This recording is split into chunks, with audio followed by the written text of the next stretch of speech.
Et si je vous disais que la séquence que vous êtes en train de regarder, mais qui n'a pas l'air très impressionnante au premier abord, provient d'une partie réalisée par un homme qui est en réalité tétraplégique et qui parvient à jouer à Call of Duty uniquement par la pensée. Cet exploit est rendu possible grâce à un implant cérébral développé par Neuralink et qui permet à une personne entièrement paralysée de contrôler n'importe quelle machine par la pensée. Ça peut être un ordinateur pour travailler, une console pour jouer en famille ou avec ses amis, un bras robotique ou bien d'autres choses encore. Bientôt, ce dispositif permettra de lire dans les pensées, de redonner la vue à des aveugles ou encore de contrôler des membres d'Optimus directement greffés à des personnes amputées. Aujourd'hui, je vais vous parler de Neuralink, des technologies qu'il développe et comment ces dernières vont redéfinir la façon dont les êtres humains interagissent avec les machines et les IA. Et si vous trouvez déjà que les promesses de cette technologie tiennent de la science-fiction, attendez la fin de cette vidéo où je vous décrirai des fonctionnalités encore plus dingues et qui n'ont pas encore été annoncées par Neuralink. Tout commence en 2016, l'année où Elon Musk va cofonder Neuralink avec au début une petite équipe de seulement 8 chercheurs et ingénieurs. L'entreprise n'a qu'un seul but, mais il est éminemment ambitieux, à savoir créer un implant offrant une interface cérébrale complète. Par complète, on entend par là la possibilité de lire et d'écrire dans n'importe quelle zone du cerveau. Alors ici, je reprends du vocabulaire qu'on utilise habituellement pour les disques durs, mais si vous préférez lire et écrire dans le cerveau, cela signifie simplement que l'implant doit être capable à la fois de détecter l'activité neuronale, donc de la lire, afin par exemple d'envoyer des ordres à une machine pour la contrôler par la pensée, mais il doit aussi être capable de stimuler le cerveau, donc d'écrire si on veut, afin cette fois de lui transmettre des informations, par exemple des images, des sons, des sensations, etc.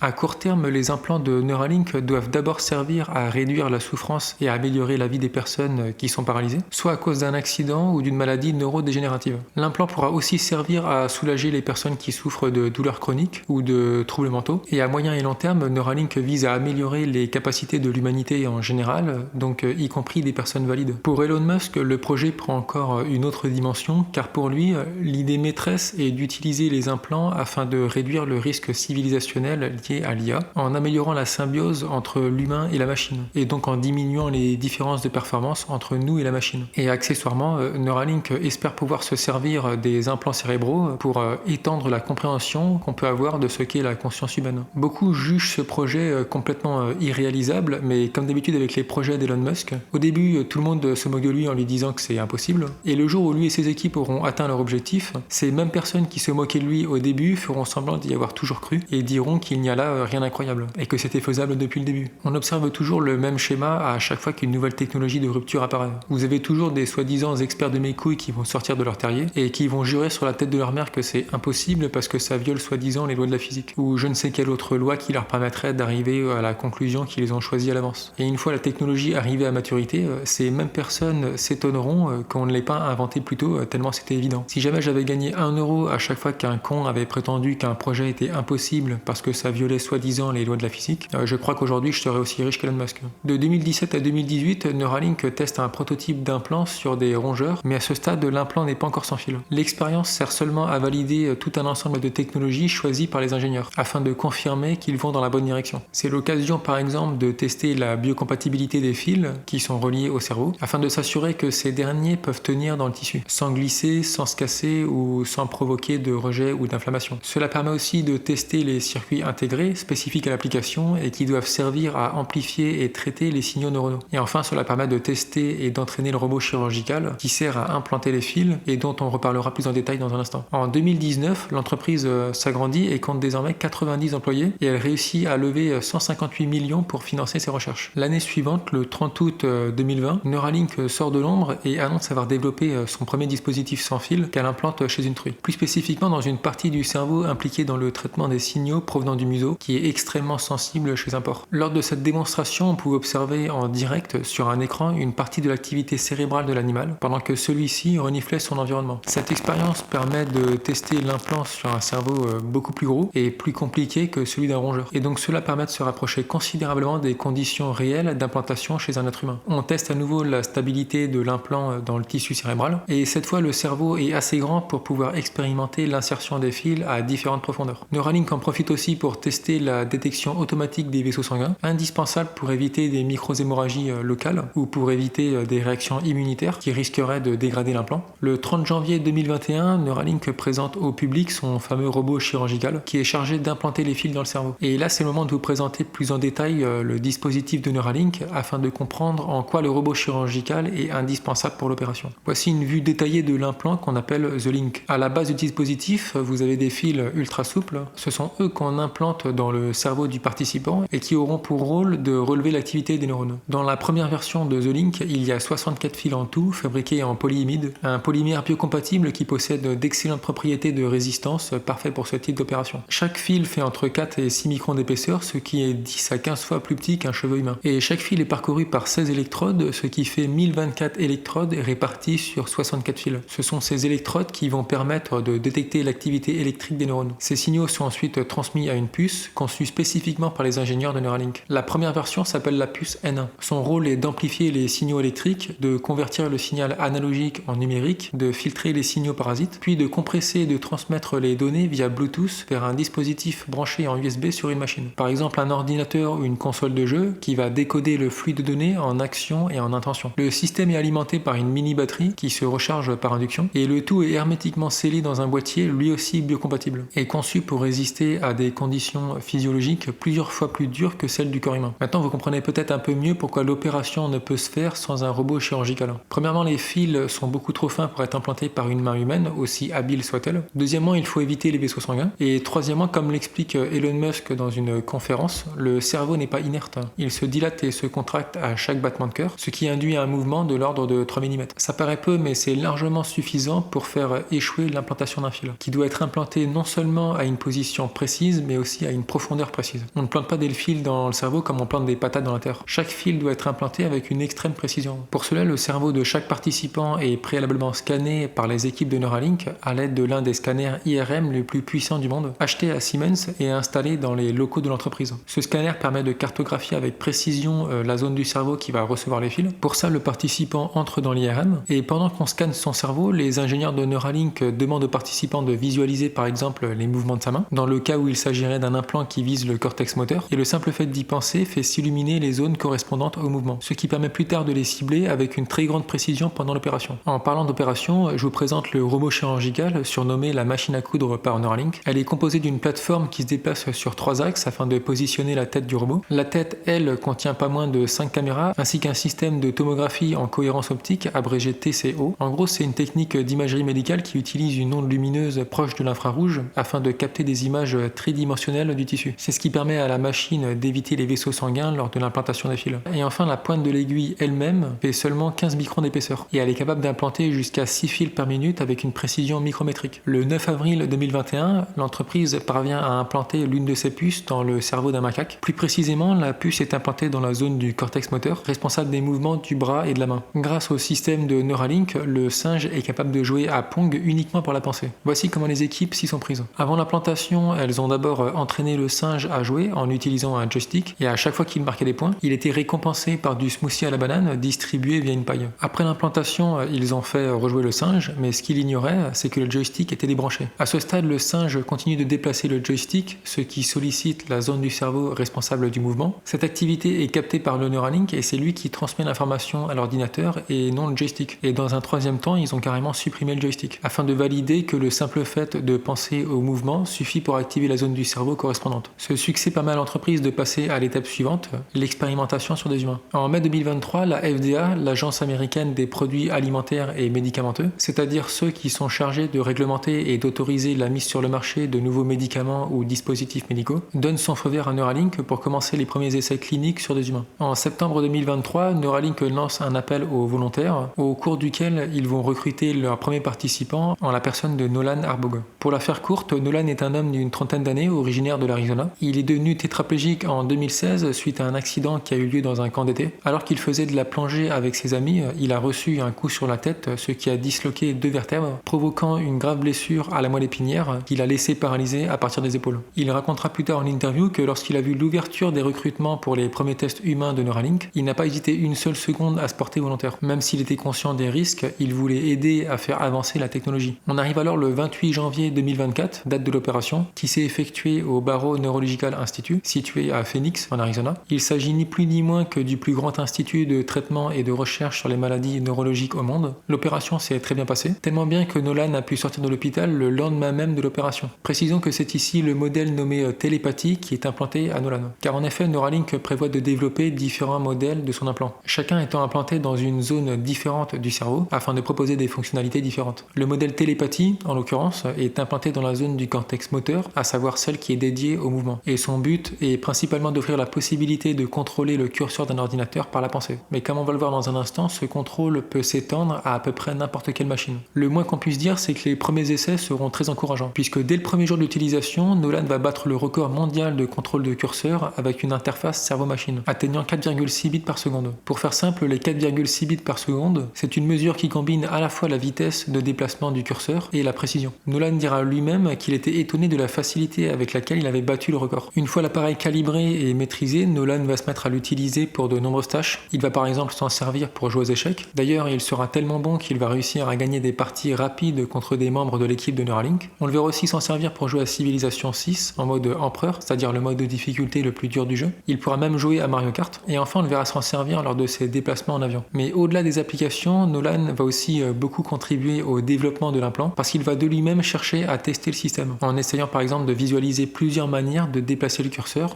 afin de voir laquelle est la meilleure. Son utilisation de l'implant dépassera largement les attentes des équipes de Neuralink, puisque Nolan utilisera son implant en moyenne 10 heures par jour, parfois même un tout petit peu plus. Et en parallèle, les ingénieurs de Neuralink notent les retours de Nolan et améliorent le système au fur et à mesure. Neuralink a développé son propre système d'exploitation spécifiquement conçu pour une utilisation par la pensée. Pour ne citer que quelques fonctionnalités, il y a le Quick Scroll qui permet de scroller facilement. Il y a aussi le Parking Spot pour permettre de garer le curseur quelque part. Parce qu'en fait, ils se sont rendus compte avec Nolan que lorsque le participant discute ou regarde un film, le cerveau reste toujours très actif. Or, cette activité peut induire un mouvement involontaire du curseur, ce qui peut rapidement devenir pénible. Du coup, ils ont inventé une zone de l'écran avec un magnétisme où le participant peut venir garer le curseur. Une fois à l'intérieur de la zone, il faudra effectuer un mouvement plus fort qu'à l'habitude pour que le curseur sorte de cette zone. Et ils ont aussi implémenté un clavier qui s'active à chaque fois que le participant clique sur un champ. Pour ce premier modèle, la batterie peut tenir environ 4 à 5 heures. Du coup, pour permettre à Nolan de recharger l'appareil quand il le souhaite, les équipes de Neuralink vont avoir l'idée de coudre le chargeur dans la doublure d'un bonnet et de relier le tout à une commande vocale. Grâce à ça, Nolan explique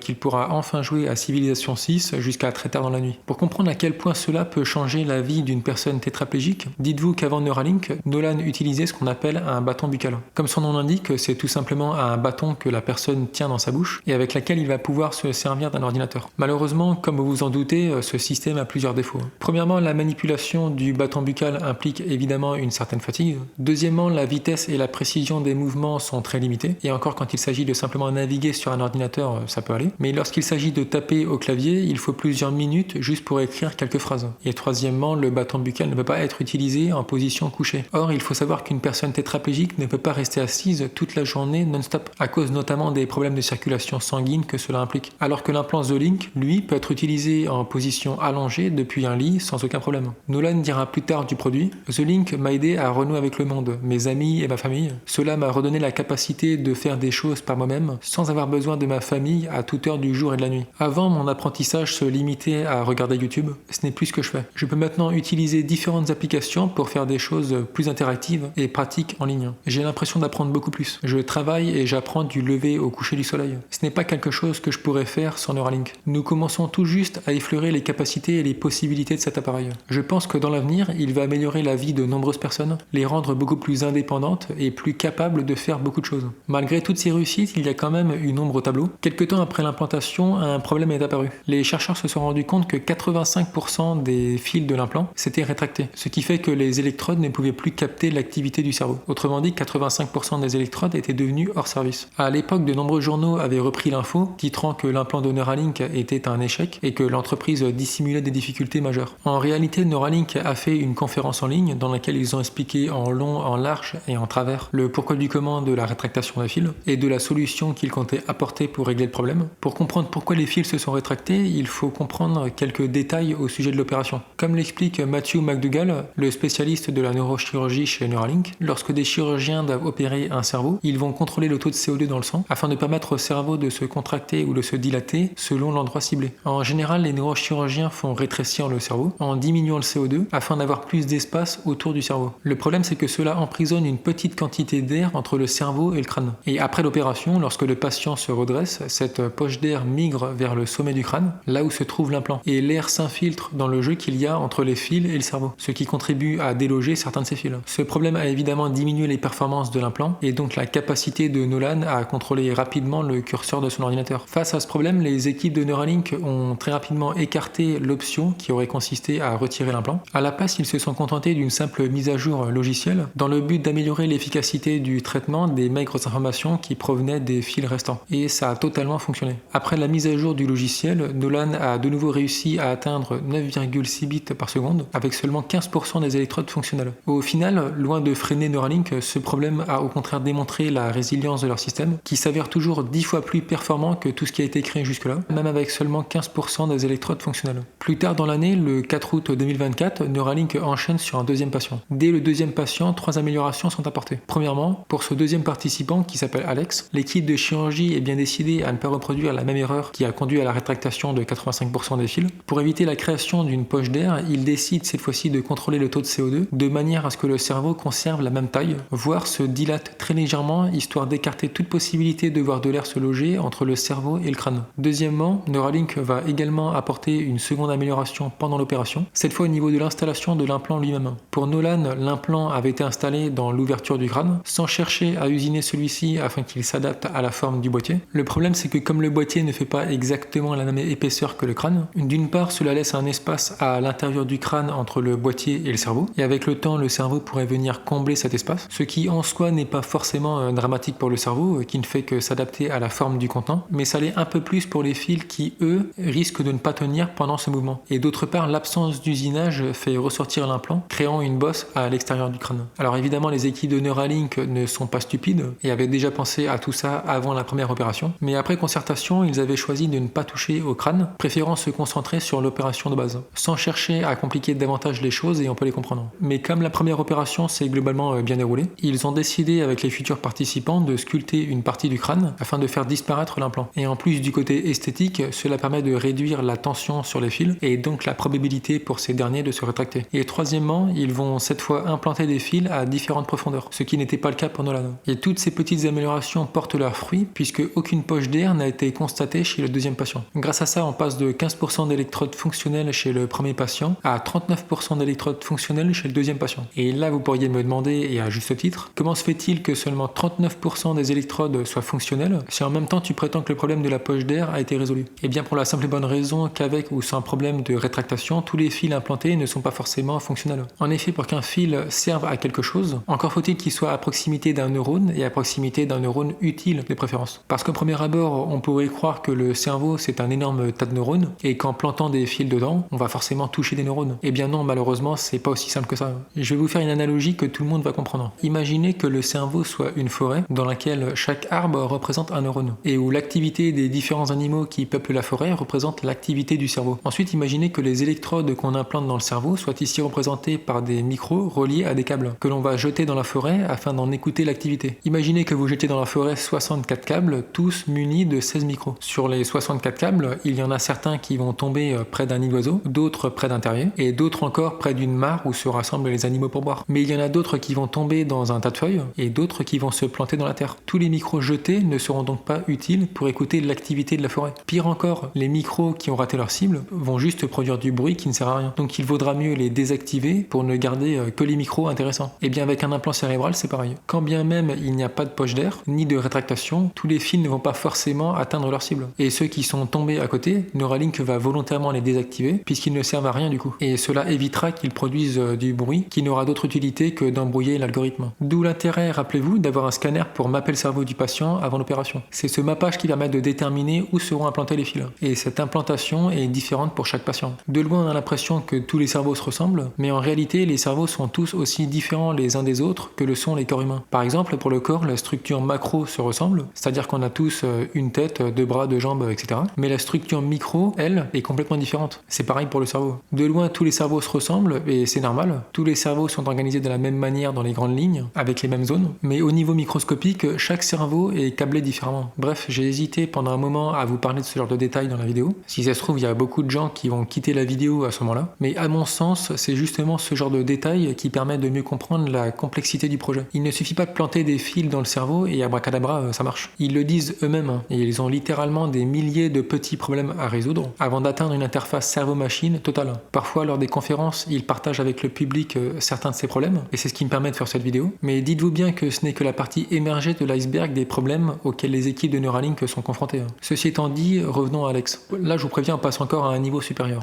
Parce que si vous trouvez que l'utilisation que faisait Nolan de son implant avec 150 électrodes était impressionnante, attendez de voir ce qu'en fait Alex avec 400 électrodes. Pour commencer, Alex va lui aussi pouvoir sortir de l'hôpital dès le lendemain de l'opération, et dès le premier jour d'utilisation de Neuralink, il va lui aussi battre le précédent record du monde de contrôle de curseur de l'interface cerveau-ordinateur. Là, ce que vous voyez à l'écran, ce n'est pas juste une simple image d'illustration, c'est vraiment Alex qui contrôle un curseur par la pensée. Je ne sais pas pour vous, mais personnellement, je trouve ça extrêmement impressionnant. Rien que là, je pense qu'Alex est plus rapide et plus précis que plus de la moitié des gens valides. Et encore, je suis gentil. Avant sa lésion de la moelle épinière, Alex travaillait comme technicien automobile, donc il adorait bricoler et construire des trucs. Et bien, dès le deuxième jour d'utilisation de The Link, Alex va s'en servir pour faire de la modélisation 3D sur le logiciel Fusion 3D. Et ça ne s'arrête pas là puisqu'il va carrément usiner les pièces en vrai. Il va aussi écrire un code pour lui permettre de contrôler un avion télécommandé. Il va s'essayer à la guitare avec un bras robotique fourni par Neuralink. Il va aussi dessiner avec ce même bras robotique. Neuralink va aussi passer à la vitesse supérieure. Jusqu'à maintenant, il décodait l'activité correspondant au mouvement du bras et du poignet. Et avec Alex, ils vont réussir à décoder les mouvements des doigts. Ici, on peut le voir jouer à pierre, feuille, ciseaux avec son oncle. Et dans une autre vidéo, on pourra même voir un autre patient jouer plus tard avec sa fille. En parallèle, Neuralink s'est amusé à envoyer les signaux du cerveau d'Alex vers une main du robot humanoïde Optimus, histoire de faire un premier test. Alex déclara au sujet de The Link: « J'étais une personne très créative avant mon accident. Après mon accident, je n'étais plus vraiment capable de l'être.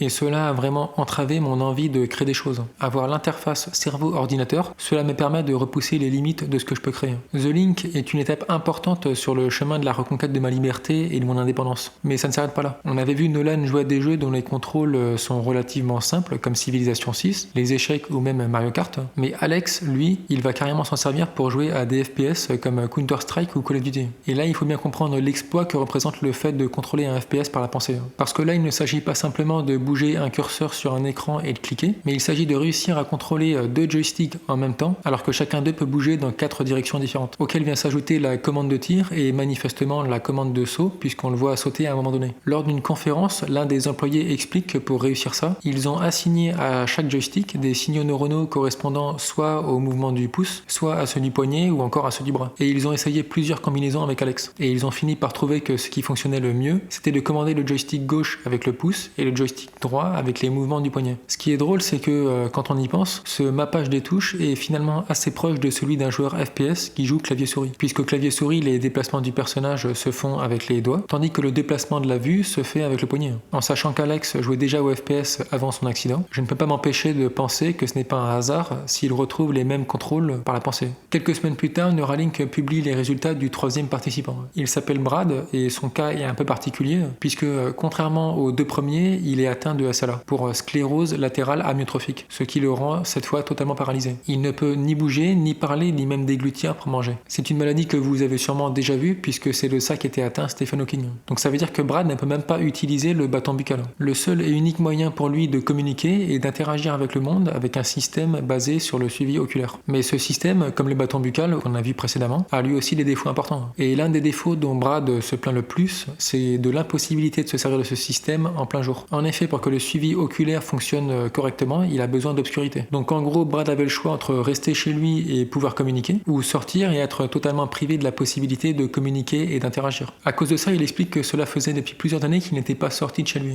Après l'implantation de The Link, il racontera qu'il pouvait enfin faire quelque chose d'aussi simple en apparence qu'utiliser son ordinateur sur son Porsche. Il pourra aussi sortir avec sa famille tout en continuant à communiquer. Il pourra assister à un match de foot de son fils. Il dira plus tard que pour la première fois depuis 5 ans, il envisage de voyager plus loin que le métro de sa ville. Et évidemment, Brad utilise aussi son implant pour jouer à des jeux vidéo. Ici, on peut le voir jouer à Mario Kart avec toute sa famille. Franchement, si ces images ne vous donnent pas le sourire, je ne sais pas ce qu'il vous faut. Brad dira: Neuralink m'a donné la liberté, l'espoir et une communication plus rapide. Cela a tellement amélioré ma vie. Je suis tellement heureux d'être impliqué dans quelque chose de plus grand qui aidera beaucoup de gens. Maintenant, on fait une avance rapide jusqu'en juin 2025, date à laquelle Neuralink a donné sa dernière conférence, au cours de laquelle on apprend que 7 personnes sont désormais dotées de l'implant The Link. Parmi elles, 4 sont atteintes de lésions à la moelle épinière et 3 sont atteintes de SLA. Et on peut noter que les 2 derniers participants ont été opérés à seulement 1 semaine d'intervalle. Lors de la conférence, on a pu découvrir 5 de ces 7 participants. Il y avait évidemment Nolan, Alex, Brad, mais aussi Mike et RJ. Chacun a pu témoigner de son expérience avec The Link. Et à cette occasion, on a pu découvrir que certains participants, comme RJ et Alex, se servent de The Link pour jouer ensemble à Call of Duty. Et dans un autre extrait, on peut même voir les 5 participants jouer simultanément à Mario Kart. Au moment où je tourne de cette vidéo, il doit certainement y avoir plus d'une dizaine de personnes qui ont l'implant, voire plus. Grâce à cette conférence et d'autres, et grâce aux articles présents sur leur site, j'ai compilé pour vous tous les progrès que Neuralink a effectués depuis la première implantation. Après avoir passé en revue les progrès, on parlera du futur de l'entreprise et des fonctionnalités qu'ils vont proposer dans un avenir proche. Premièrement, ils prévoient d'augmenter le nombre de fils par implant pour passer de 64 fils avec 16 électrodes chacun à 128 fils avec 8 électrodes chacun. Donc on aura toujours le même nombre d'électrodes mais répartis sur plus de fils. En fait, il faut se dire que plus Neuralink est capable de cibler avec précision l'endroit exact où placer les électrodes, et moins ils ont besoin d'électrodes par fil. En effet, si vous n'êtes pas capable de cibler correctement la zone, vous allez mettre plus d'électrodes par fil et espérer qu'il y en ait au moins quelques-uns qui captent des signaux. Mais si vous augmentez la précision des implantations et que vous arrivez à placer les électrodes exactement à la place souhaitée, alors vous pouvez vous permettre de mettre moins d'électrodes par fil et donc plus de fils tout en gardant la même puce. Deuxièmement, ils ont reçu l'autorisation de lancer des essais au Canada, au Royaume-Uni et aux Émirats Arabes Unis. Troisièmement, la capacité de la batterie a été doublée. Quatrièmement, la mise en route et la procédure de calibration de l'implant ont été grandement accélérées et simplifiées. Auparavant, cette étape prenait plusieurs heures et nécessitait l'assistance de plusieurs ingénieurs de Neuralink. À présent, de l'activation de The Link à l'utilisation fluide de l'ordinateur, la calibration ne prend plus que 15 minutes, le tout avec presque aucune assistance. Cinquièmement, le robot chirurgical a connu plusieurs améliorations majeures. Ils ont notamment amélioré le cycle d'implantation des électrodes. Avant, il fallait au robot 17 secondes en moyenne pour implanter un fil. Grâce à la nouvelle configuration, il peut désormais implanter un fil toutes les 1,5 secondes. L'aiguille en elle-même a été retravaillée pour être compatible avec 99% des cerveaux humains et elle peut désormais atteindre une profondeur de 50 mm contre 30 mm dans sa première version. Et enfin, sixièmement, la maintenance du robot a aussi été revue. Avant, il fallait à peu près une journée pour changer l'aiguille, ainsi qu'une vingtaine de composants stériles, et tous ces composants coûtaient $350. Aujourd'hui, il ne faut plus que 30 minutes pour changer les composants, et ces derniers ne coûtent que $15. Et ça, c'est une très très bonne nouvelle parce que c'est exactement le genre de choses qui va contribuer à rendre les implants de Neuralink accessibles au plus grand nombre. Maintenant, parlons de l'avenir. Voici une petite liste non exhaustive des projets de Neuralink. Dès cette année, au prochain trimestre, Neuralink prévoit de décoder les mots intentionnés. Pour l'instant, The Link est connecté au cortex moteur qui est principalement impliqué dans les mouvements de la main et du bras. Mais 2 ou 3 pouces plus bas, il y a une autre zone impliquée cette fois-ci dans l'exécution de la parole. Et y avoir accès permettrait de s'exprimer à la vitesse de la pensée. Neuralink imagine déjà la possibilité, par exemple, de stocker ses pensées dans le cloud n'importe où, n'importe quand. En 2026, ils vont passer de 1000 électrodes à 3000 électrodes afin de donner à The Link de meilleures capacités et cela permettra de lancer leur second produit, BlySight, qui vise à redonner la vue à des personnes aveugles. Alors comment ça marcherait? En fait, les participants auraient d'abord des lunettes avec une caméra combinées à un implant placé dans le cortex visuel. Les scènes de l'environnement sont enregistrées par la caméra et traitées en modèle de stimulation, puis délivrées au cerveau, provoquant une perception visuelle et restaurant la fonctionnalité de la vision. La difficulté, comme l'explique Neuralink, c'est que le centre de la vue est géré en surface du cerveau, donc facilement atteignable, mais que la partie gérant la périphérie de la vue est quant à elle gérée plus en profondeur. Ce qui signifie que plus vous voulez élargir le champ de vision, et plus vous devez pour ça enfoncer les fils profondément dans le cerveau. Et c'est pour ça d'ailleurs que sur les images, vous pouvez voir que le centre de la vision possède une meilleure définition qu'à la périphérie. Pour y arriver, ils ont conçu une toute nouvelle puce, la puce S2, capable de traiter plus d'électrodes. Et en parlant d'électrodes, ces dernières seront plus grandes sur le produit BlySight, ce qui permettra, d'après Neuralink, d'administrer des charges électriques de façon plus efficace et surtout plus sûre. Parce que vous l'avez compris, l'implant BlySight ne devra pas lire les informations du cerveau, mais au contraire, il devra y écrire. Le but avec BlySight, c'est d'abord de retrouver la vue en basse résolution, puis plus tard en haute résolution et même un jour de pouvoir offrir la possibilité de voir en plusieurs longueurs d'onde. Radar, infrarouge, ultraviolet, etc.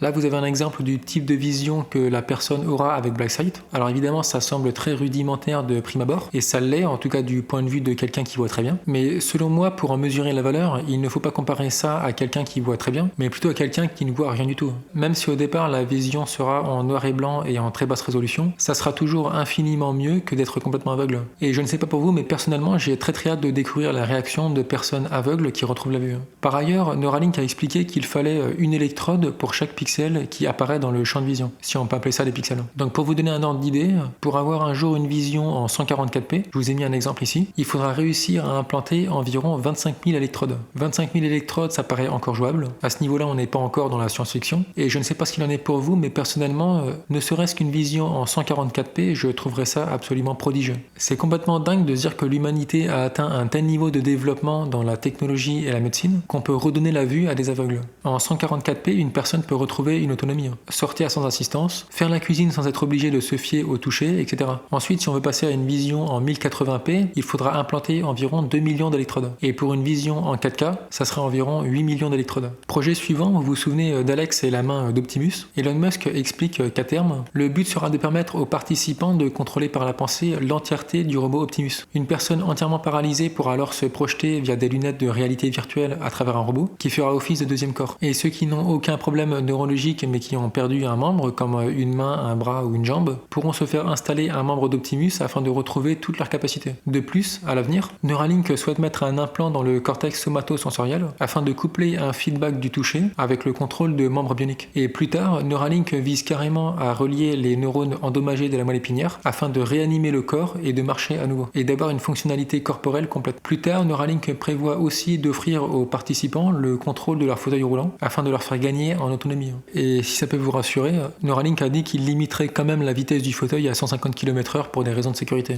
Je plaisante, ils n'ont jamais dit ça. Ils vont également continuer d'améliorer le processus de l'opération avec pour objectif de le rendre entièrement automatisé un jour. Et en parallèle de ça, ils vont augmenter la production des implants pour passer à plusieurs milliers par an, puis plusieurs millions. Ceci afin de passer à l'étape suivante qui est la commercialisation à grande échelle. En 2027, ils vont augmenter le nombre d'électrodes pour passer à 16 000 électrodes et essayer plusieurs implants sur le même participant, comme un dans le cortex moteur et un autre dans le cortex de la parole ou le cortex visuel par exemple. En 2028, ils espèrent atteindre au moins 25 000 électrodes grâce à plusieurs implants. Et à plus long terme, ils le disent eux-mêmes, le rêve serait d'atteindre plusieurs centaines de milliers, voire des millions d'électrodes et plusieurs implants pour une interface cérébrale complète. D'ailleurs, à ce sujet, l'un des ingénieurs de Neuralink dit quelque chose que je trouve très intéressant, à savoir que l'on pourrait potentiellement voir apparaître dans le domaine des interfaces cerveau-machine une forme de loi de Moore mais appliquée aux électrodes. La loi de Moore, vous savez ce que c'est? C'est une loi qui prédit que le nombre de transistors dans un circuit intégré comme un processeur double environ tous les 18 à 24 mois. Et bien, d'après cet ingénieur, il est possible qu'à l'avenir, on observe le même type d'évolution vis-à-vis des électrodes dans le domaine des interfaces cerveau-machine. Autrement dit, on verrait peut-être le nombre d'électrodes doubler tous les 1 an et demi à 2 ans. Et je suis complètement d'accord avec lui, je pense que comme à chaque fois, l'évolution sera exponentielle. Je pense que comme à chaque fois, l'avenir dépassera de très très loin toutes les estimations les plus dingues. Et au lieu de s'arrêter ici, je vous propose d'aller encore plus loin en essayant d'imaginer des fonctionnalités qui n'ont pas encore été annoncées, voire des fonctionnalités auxquelles même Neuralink n'aurait pas encore pensé. Je vais vous les énumérer de la plus évidente à la plus incroyable. Première fonctionnalité. Dans le futur, les implants permettront de communiquer directement d'un individu à l'autre par la pensée, sans passer par l'utilisation d'un PC ou d'un téléphone. Parce que si d'une part l'implant peut lire les mots pensés par l'individu et que d'autre part l'implant peut stimuler la zone qui correspond à lui, alors on peut facilement imaginer deux personnes dotées d'un implant discuter ensemble par la pensée comme si elles étaient au téléphone. Et ça pour moi ce n'est pas de la science-fiction. Je suis persuadé que dans le futur ce sera quelque chose de complètement banal. Ça fera partie des fonctionnalités les plus élémentaires offertes par l'implant. Deuxième fonctionnalité, si on peut stimuler la zone qui correspond à lui, alors on peut aussi imaginer la possibilité d'écouter de la musique sans écouteurs ni casque uniquement grâce à l'implant. Et là aussi, comme pour la vue, on peut imaginer que la qualité du son s'améliorera avec l'augmentation du nombre d'électrodes. Troisième fonctionnalité, étant donné que chaque cerveau est unique, dans le sens où chacun possède des connexions qui lui sont propres, on pourrait peut-être imaginer une sorte de système de reconnaissance en guise de clé de connexion pour ses comptes. Une sorte de Neural ID si vous préférez, qui offrirait un niveau de sécurité encore supérieur à celui de l'empreinte digitale ou du visage. Quatrième fonctionnalité, personnellement j'ai toujours été convaincu que les lunettes AR et les casques VR n'étaient qu'une technologie intermédiaire et qu'à terme les deux seraient supplantés par des interfaces neuronales qui superposeraient directement des images à notre vision. Déjà quand j'étais ado, je plaisantais souvent sur le fait que dans un futur lointain, les consoles de jeux seraient des puces directement implantées dans le cerveau et qu'on serait plongé dans le jeu exactement comme dans la matrice. Parce qu'à partir du moment où vous pouvez stimuler les zones correspondantes à chaque sens, y compris le toucher, alors plus rien ne vous empêche d'imaginer l'avènement d'un monde virtuel semblable à la matrice, mais que nous appellerons sûrement le métaverse, l'omniverse, l'oasis ou je ne sais quoi. Et là, bordel, il y aurait tellement de choses à dire sur le sujet. Je vous jure, si ça ne tenait qu'à moi, je pense que je ferais une vidéo de 3 heures sur le sujet. Et d'ailleurs, je vais faire une petite prédiction ici. Je vous prédis que de la même manière qu'avec l'augmentation de la puissance de calcul ces dernières décennies, la théorie de la simulation est devenue à la mode, vous verrez qu'à mesure que Neuralink gagnera en popularité, l'hypothèse du cerveau dans la cuve reviendra à la mode. Et enfin, cinquième fonctionnalité. Et là, je vous préviens, si vous pensiez qu'on avait atteint le summum de la science-fiction avec l'idée de la matrice, vous n'êtes pas prêt pour la fonctionnalité qui va suivre. Souvenez-vous, Neuralink prévoit d'utiliser l'implant afin d'envoyer les signaux neuronaux au-delà des parties endommagées de la moelle épinière, afin de redonner aux tétraplégiques le contrôle de leur corps. Maintenant, combinez cette idée à celle du métaverse et imaginez un instant la chose suivante. Si l'implant vous permet de contrôler votre corps, alors votre corps peut aussi être contrôlé par un programme. Or, si notre corps peut être contrôlé par un programme, qu'est-ce qui nous empêche alors d'imaginer un individu se plonger dans le métaverse pour rejoindre ses amis, pendant qu'un programme contrôle son corps dans la réalité pour aller faire de l'exercice entreprise par exemple. Et là, on ouvre une boîte de Pandore. Car si une telle chose est possible, on peut aller encore plus loin. Pourquoi ne pas imaginer vivre en permanence dans le métaverse, pendant qu'un programme continue de nous faire vivre dans la réalité de la meilleure des manières, en nous faisant faire du sport par exemple, afin de nous maintenir en vie le plus longtemps possible. Si une telle technologie existe un jour, il est certain que beaucoup de gens choisiront de ne plus quitter le métaverse. Et la cerise sur le gâteau dystopique, imaginez qu'on puisse un jour utiliser l'implant pour effacer volontairement de notre mémoire tous les souvenirs de notre vie dans la réalité, afin de considérer le métaverse comme notre seule réalité. Ensuite, imaginez que dans ce métaverse réservé aux amnésiques, un individu du nom d'Elon Musk décide de créer une entreprise pour concevoir des implants neuronaux. Et 8000 km plus loin, un youtubeur français inconnu fait une vidéo pour évoquer l'idée que peut-être ils sont déjà dans un métaverse. N'hésite pas à me dire ce que t'en penses dans les commentaires et abonne-toi pour ne pas rater les prochaines émissions.